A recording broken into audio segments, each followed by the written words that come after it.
Welcome to the New Planner Podcast, where it's all about helping you successfully enter the financial planning profession and accelerate your financial planning career.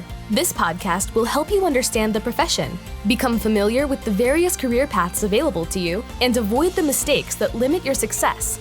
Join your host, Caleb Brown, to explore the human side of creating a successful planning career through interviews, personal experience, and insights from the trenches. Let's get started. Welcome to the 218th episode of the New Planner Podcast. This is Caleb Brown, your host. My guests today are Dan Tobias and Chris Lee.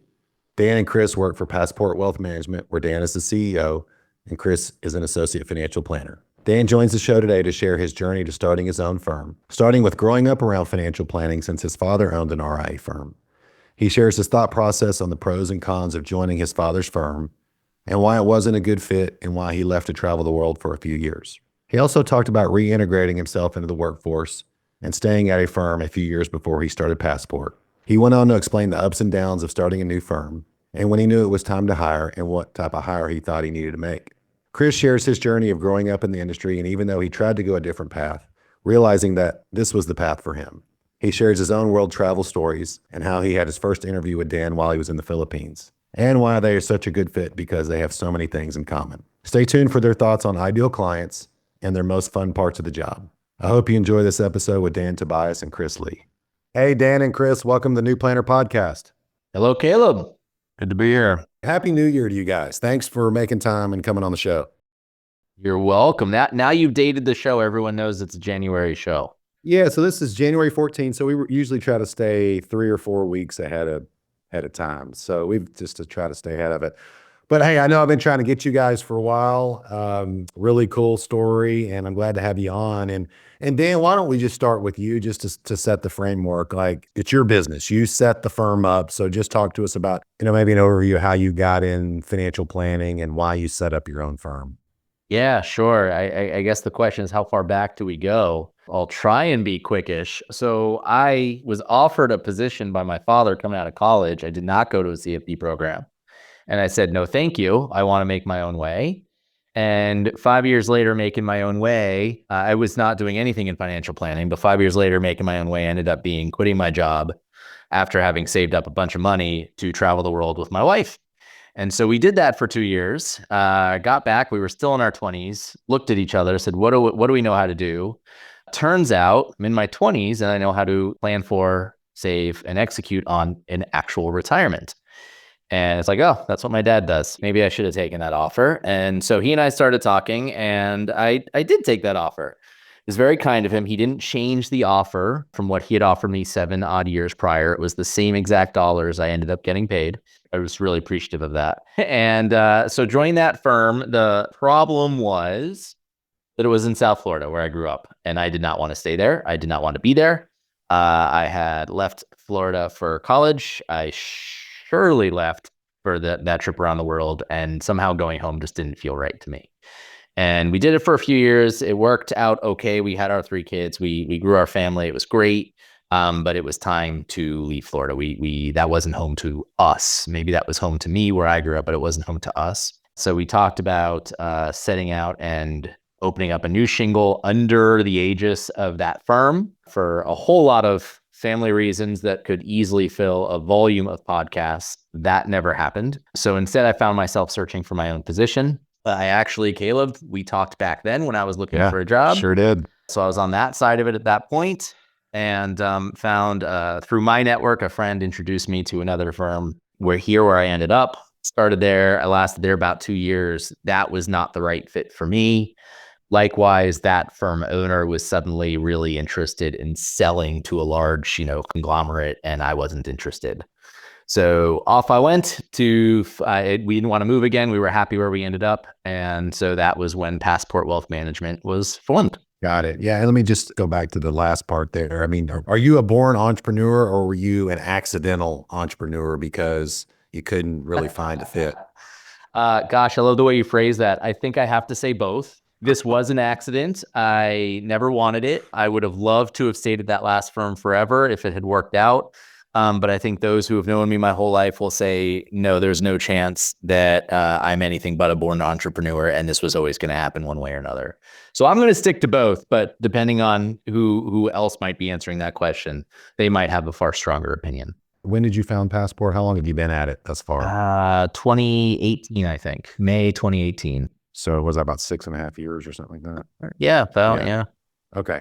So you had success, like you were getting clients, getting traction. Sure. Maybe walk us through that. And then when did you start thinking about, okay, wait a minute, I need to hire someone like Chris, who we're going to get to in a moment? Oh gosh. Someone like Chris took some time, and Caleb, I look forward to getting to that and how that went down with you and I talking about Chris before we ever met Chris. But yeah, so started growing. I had time on my hands. I could do everything myself. I thought, great, I'll get to, 30, 40 clients. Maybe we'll stop. But the reality was that I set a goal at the start. My very first quarterly letter contains this. And to my then clients, and it basically says, at that point, by the time that had rolled around, my father had sold his firm. And also I saw the sale coming with the firm I landed at.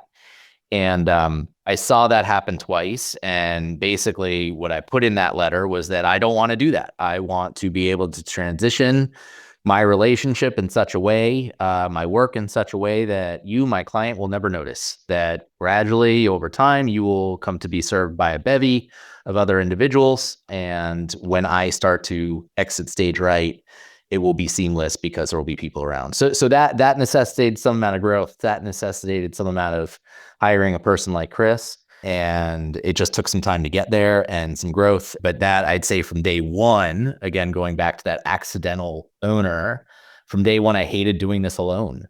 And so from day one, it was, gosh, can I get a partner? And at some point that changed to, okay, I think I'm down the pike long enough. Getting a partner 50-50, like to really do this together, that's not really going to happen easily at this point, if ever. And so, all right, let's start working on that G2 so that we can fulfill the second half of that, and also fulfill the first half of that to me, which is having that sort of partnership aspect, which is the long-term goal here. And I really appreciate, I know we started working together. You sent me a copy of that newsletter. You sent me like, this is what I told them. So I appreciate that. Yeah. Chris, let's come to you. So maybe just walk us through how this all got started for you. I mean, how did you even get on to financial planning? For sure. I think my story starts probably a little bit earlier than most. I think financial planning has a lot of career changers, a lot of people that just don't know about the industry until they randomly do somehow. Mine started when I was very, very young. Grew up with my dad, who's a financial planner up in Nashville. And Dan and I both having our fathers in the business is one of many similarities that we have, which I'm sure we'll uncover some of the others. But yeah, it was just topic of the dinner table, and we'd hear when things are good, when things are bad, as much as a 10-year-old can comprehend. And then fast forward a couple of years, I was 15, 16, starting to think about college and think about a major, and financial planning was really the one career that I wasn't going to do. There's 1,000 out there. I didn't have to follow the path of my dad. Surely I could figure something else out. So I started taking, I was a very strange 16-year-old, but started taking these career assessments and figuring out what I wanted to do. And financial planning kept coming up, and I would just ignore it. And eventually I was like, all right, well, maybe there's a reason why it's coming up. Let's check this out. And I think maybe just had some more serious conversations with my dad about what it is, and ended up going to college with that being the goal, but went to a larger school, went to the University of Georgia, and that was strategic because not only was there a good planning program there, but it was also a large school with a lot of other good programs. So maybe sophomore year would want to be an accountant or something like that. I wanted to have that escape hatch. And throughout college, the more classes I took, the different internships I had, the more conversations I had with people who are currently doing it, the more I fell in love with it. And it just thought that was a really, really good landing spot for me. So I got a bachelor's in economics and then went straight to grad school, still at UGA, and got a master's in financial planning, and then took a gap year, another similarity that Dan and I have in common. And it just spent 11 months traveling the world, Came back, moved to Charlotte, was looking for a firm, and wound up at Passport. I love it. And there's a lot to unpack there. And we're going to get to that. But before we go any further, all right, Chris, on the spot, what's the best country, your favorite country? And then Dan, we're coming to you. Most favorite country that you visited? I would probably say the Philippines. There's a lot of American influence there after some wars, so it's not the craziest place to go. You can find some slices of home just with the culture there, but I mean, it's beautiful. You get off the plane there and it looks like a calendar, 360 degrees. It's gorgeous. Dan, what about you? I'm going to give you an answer you don't want, which is this one. And as boring as that is, the power stays on, the trash gets collected, and the water is always running. And in the absence of a major natural disaster, always drinkable. And that is something that we all take for granted. And it is really an amazing thing that most of the world doesn't get to appreciate. But the answer you do want, I'd say any country with a strong middle class. For us, that was Mexico, Argentina, South Africa, Chile, Egypt, Turkey, Thailand, all those places. It's strong middle classes or middle income economic country. The World Bank has some kind of status there.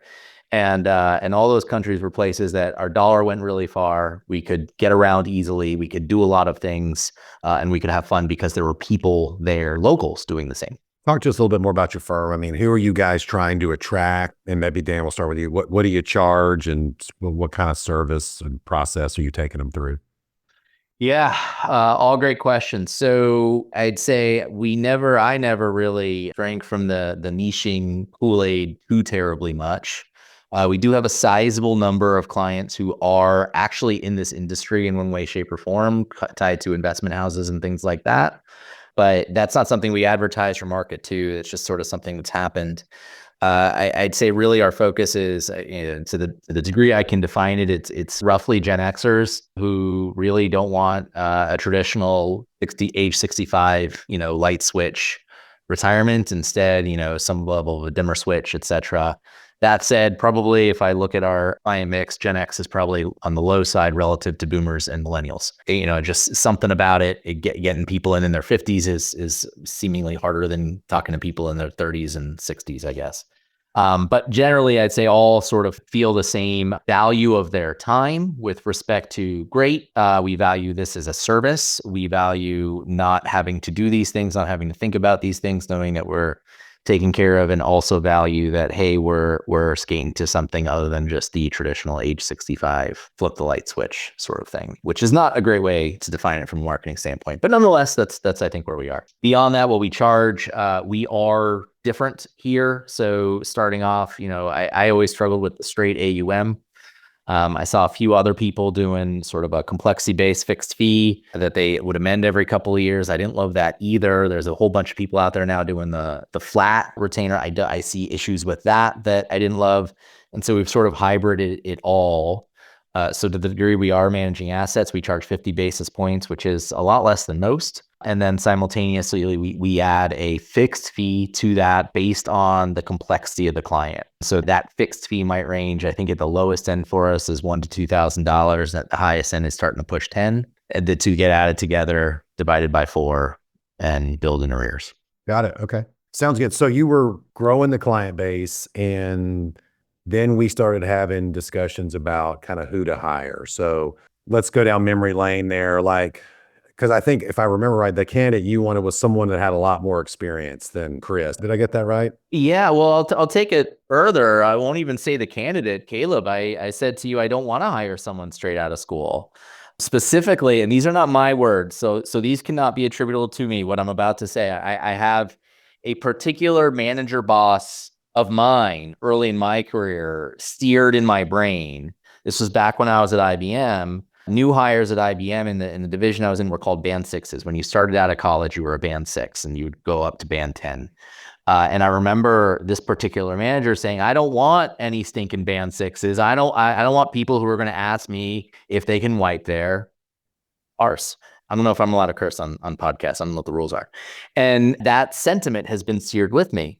And I don't necessarily feel exactly that way. I don't necessarily feel even partially that way. But nonetheless, there is a lot of learning that a person goes through in their initial job that is, I'd say, separate and apart from learning this industry, just, learning how to show up on time to work and dress and these kinds of things. And so I really didn't have the bandwidth to go through that. So Caleb, I said, no, I want an experienced hire. I don't want to go with someone, out of the college programs. They've got great education, but there's a whole lot there that I don't have the bandwidth to deal with right now.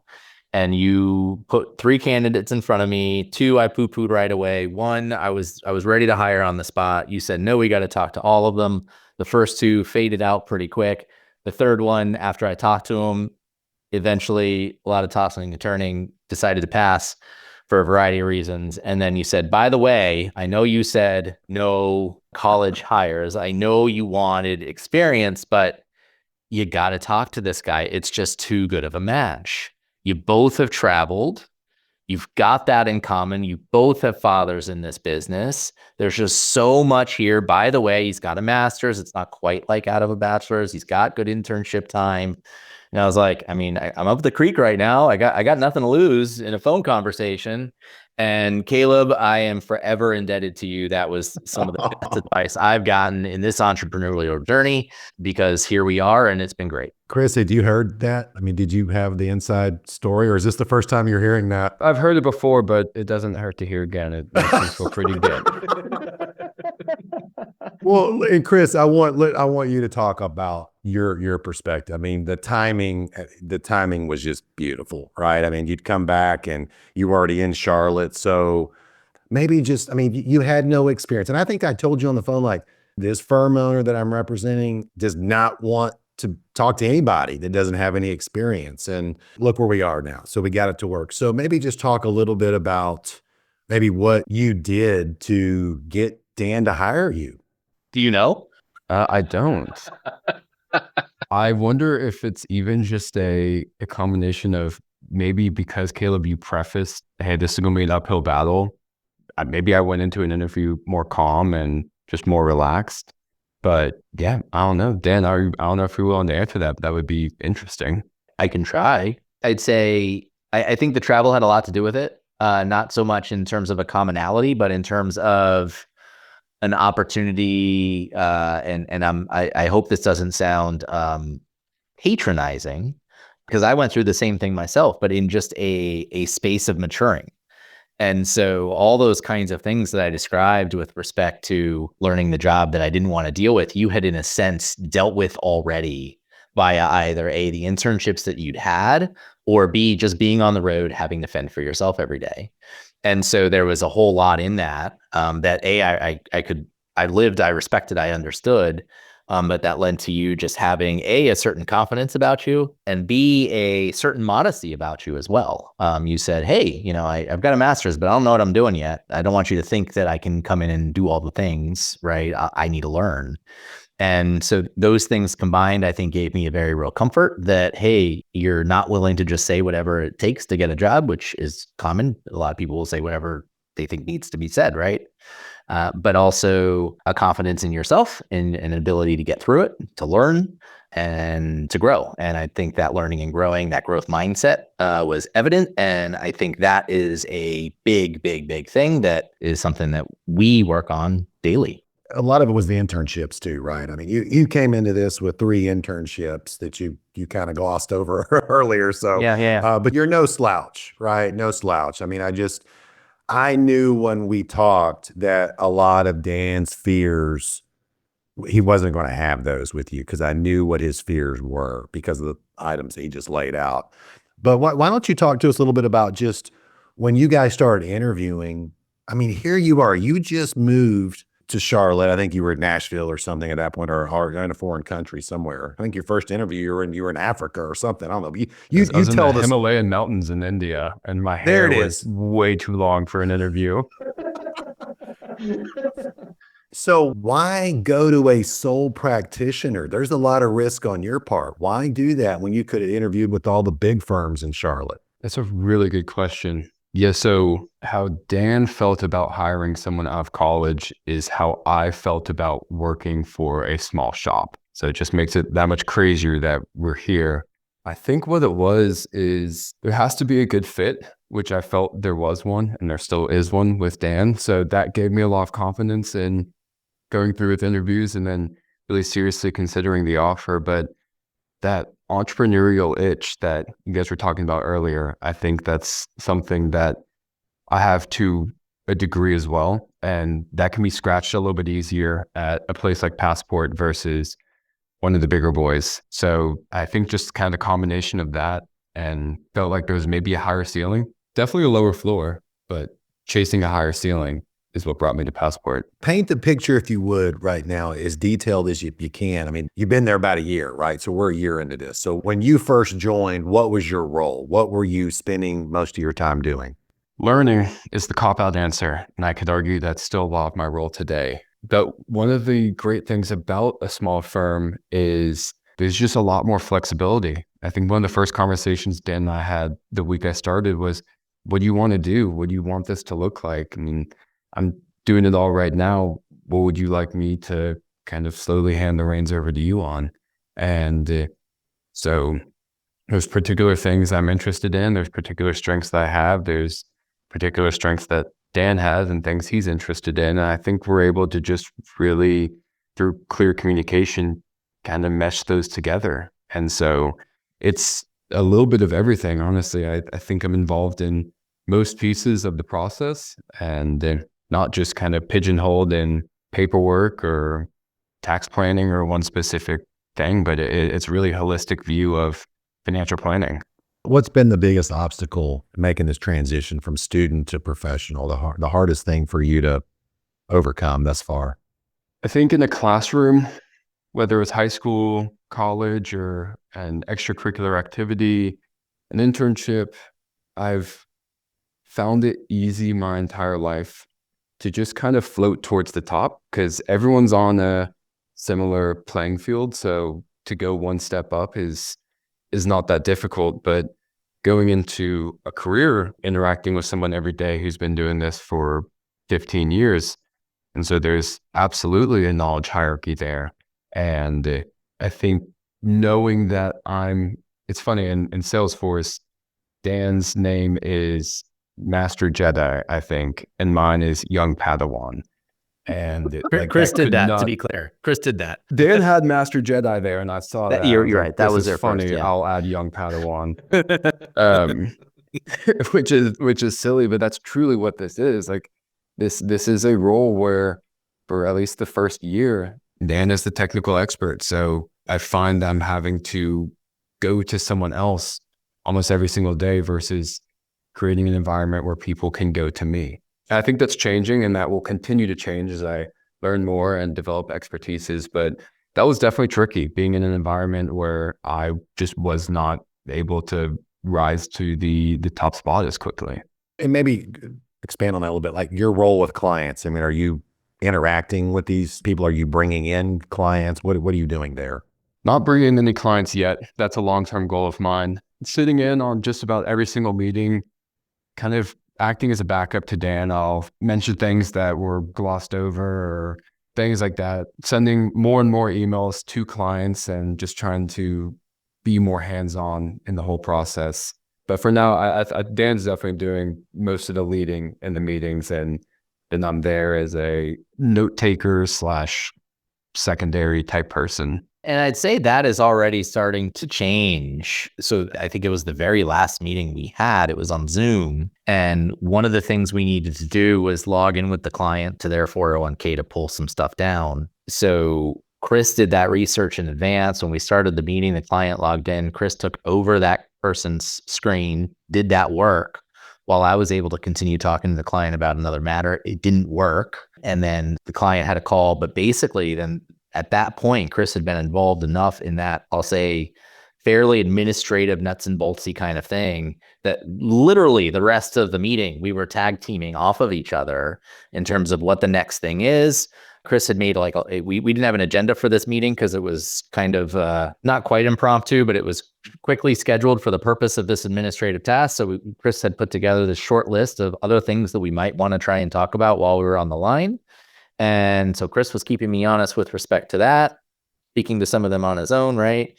And as we continue to progress, we do a lot of tax prep. And so we're getting into tax season now. So we'll be sitting down with most of our clients. Some might call it a surge or a season. And so as we're going through this, Chris is going to be taking lead on more and more and more aspects of these meetings. Whereas last year, it was kind of like he was just taking notes. I was handing him and telling him what this stuff is. And now we've come full circle where he will literally take it and own, as he did in that meeting. Hey, great, I'm going through this on my own. Things are happening over there. We will come back. We will talk with the client, and we will be able to tag team with Chris owning specific pieces and interacting directly with the clients. Love that, man. What a great story. And man, let's go back just a little bit more. Dan, how did you initially introduce him to the clients? We did announce you're joining us, right, Chris? I believe so. Yes. In a quarterly letter, if nothing else. In a quarterly letter. Yeah. So I am a believer in less is more. I'm not the kind of advisor who will send out a note when the market goes down or when there's a shock of some kind. So the quarterly letter is typically the only real mass communication we've got. So that's 4. There's probably maybe 2 other mass emails that go out over the course of the year, and maybe one of them is tax related, probably going out in a few weeks. So introducing him there, but really just having him in meetings, and the goal was always to not have him be silent note taker, but to have him have a role.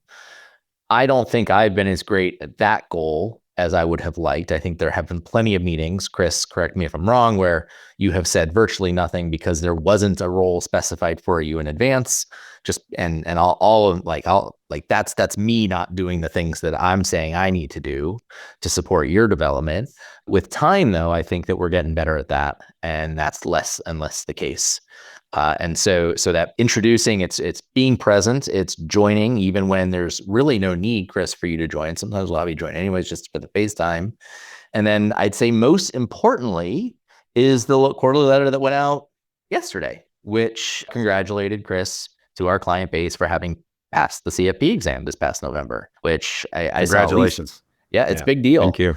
And I saw at least one congratulations from a client, but that specific one was one that has been working with Chris since their day one. They're a new client. And as far as they're concerned, this is the person they've been working with. They did not realize, they knew that Chris was not the lead advisor, but by no means has this client ever experienced Chris as a silent partner in the room either.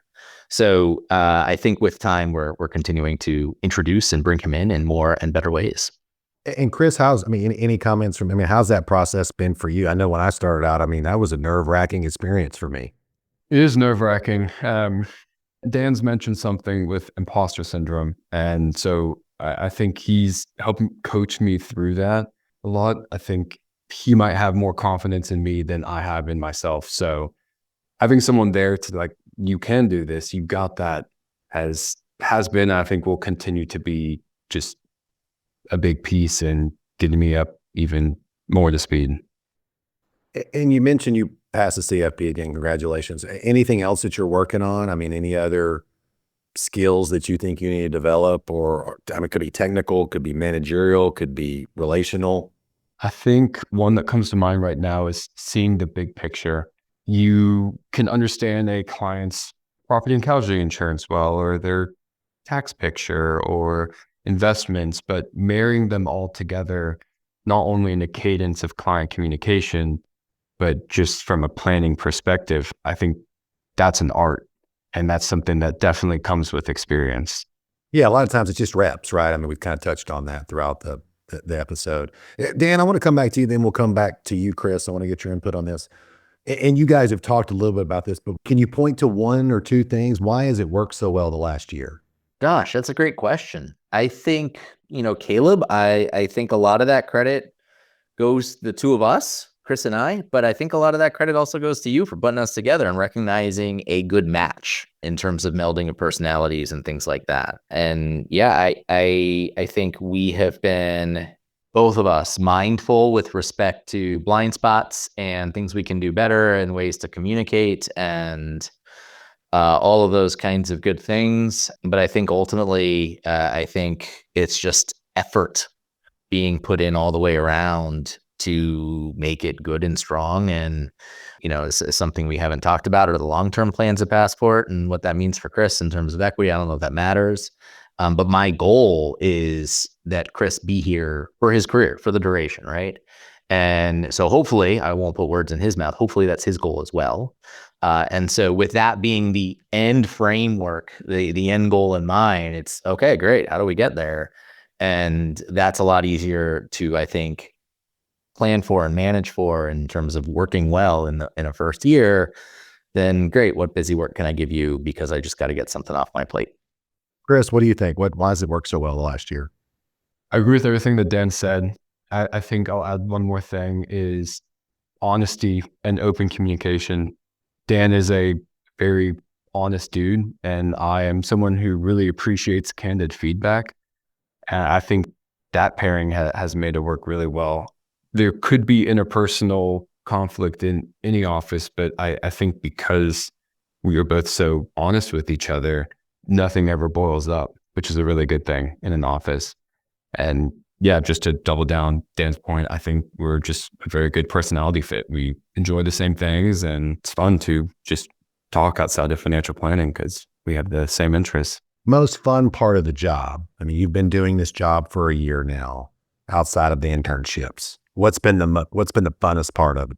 I really like helping people, and that's so cliche. And I'm probably the 100th person to say that on a podcast like this one, but it is really stinking amazing. It's a great reason to wake up in the morning doing work that you're not helping the bottom line of some large corporation, but you're helping John and Jane Doe afford a trip to Europe or send their child to college. And that's a great reason to get into the office each morning. So those few moments, they don't happen every day.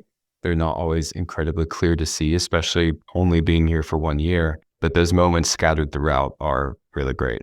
I really appreciate you guys coming on and sharing all this. This is really a cool story. I mean, Dan, any final tips that you might have for the new planner audience? Yeah, I guess I'll speak to firm owners and let Chris speak to new planners.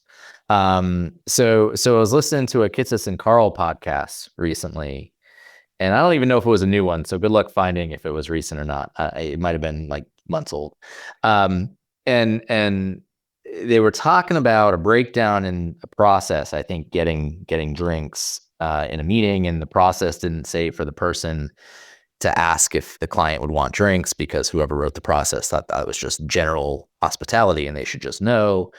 And fine, and all the things there. But I think it was Carl Richards who made the point of it wasn't the person's fault for not thinking of drinks. It was the problem was in the process, and that the process didn't plan for that, right? And so I think something throughout this, and Caleb, you asked how it's worked so well. Something that I find myself consciously working on is when we do have these little I'll say learning moments and opportunities and things like that where something doesn't go quite right. I'd like to believe I've never, Chris, blamed you. I'd like to believe I've blamed myself, not for managing it bad or telling you the wrong or anything like that, but just for simply not laying out the expectation or laying out what needs to happen. And so I think, as owner, a manager, a boss, whatever the word is, I have found myself consciously focusing on that a lot over the last year in terms of, okay, what is it that I can do, say, instruct, write, orient, whatever, to make it more clear as to what it is I want or we need the desired outcome to be. Yeah, really good stuff. Chris, what about you? Any final tips for new planners? Yeah. A friend who's not in the planning industry, but I think it relates well to this field. Friend gave me this piece of advice that is, your 20s are for learning and your 30s are for earning. I'll just speak to the 20s part. I think it's pretty self-explanatory, but I'll put some color to it. There is so much to learn in this field. You have to be an expert in tax planning and investments and insurance and so many other different things. And that takes a lot of reps. And so part of the reason why I ended up at Passport is because I thought I could learn and grow the most at this place. And I still feel that way a year in. So that's my goal in the next couple of years, is just develop myself as much as I can and hopefully that investment in myself is going to pay dividends 20 years from now, not the $5,000 extra dollars in salary that you could have gotten going with a different firm. So yeah, that would be my piece of advice. Thanks for coming on the show, guys. Thank you. Appreciate it. Thanks for joining us for this episode of the New Planner Podcast. If you're ready to discover the top career paths for financial planners and see which track is best for you, we created a free guide to help you. Grab your copy of the Financial Planner Career Roadmap at newplannerrecruiting.com/roadmap. There, you'll also find more tools and resources all created to help you build a successful financial planning career. Tune back in next week for another episode, and until then, we're here to help you succeed.